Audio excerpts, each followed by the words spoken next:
So Oscar's had a really good pre-season, had a little bit of knee soreness last week, so we took the opportunity to rest him, and we expect him to train next week and be ready for round one. So Ruben's progressing well through his concussion protocol. He's got a few boxes to tick this week, but again, we expect him to be ready for round one.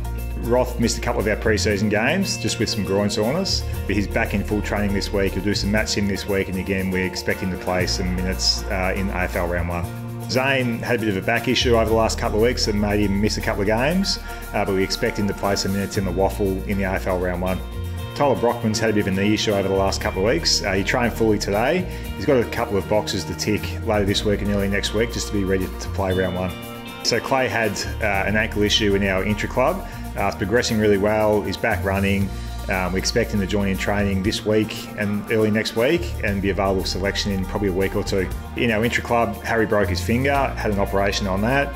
He's been restricted with no ball work for a period of time, so he's a week or two away from being able to touch footballs, and once he can touch footballs, we expect him to be available in another 2 to 3 weeks. Jai's going really well with his ACL injury that he suffered last year. He's in full training, but he's still probably 4 to 6 weeks away from being able to play competitive games, but in good news, he's back in full training with us. So unfortunately, Rhett Bazo had some groin soreness a couple of weeks ago. We've had to take him off legs for a couple of weeks. He's still probably 2 weeks away from being able to run. We'll have a better idea on his time frame once he's back running.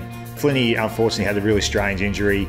He's hurt some tendons down below his knee on his shin. He's had to have those reattached in an operation. The operation all went well.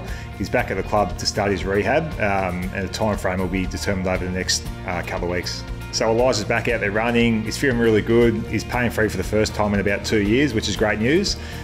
Still got a fair few boxes to tick before he comes back to play, so we'll have a better idea of the time frame in the next couple of weeks when he progresses. So Archer came to us with actually a ligament sprain in his knee. Being such a tall player and a first-year player, we need to make sure we take our time with him.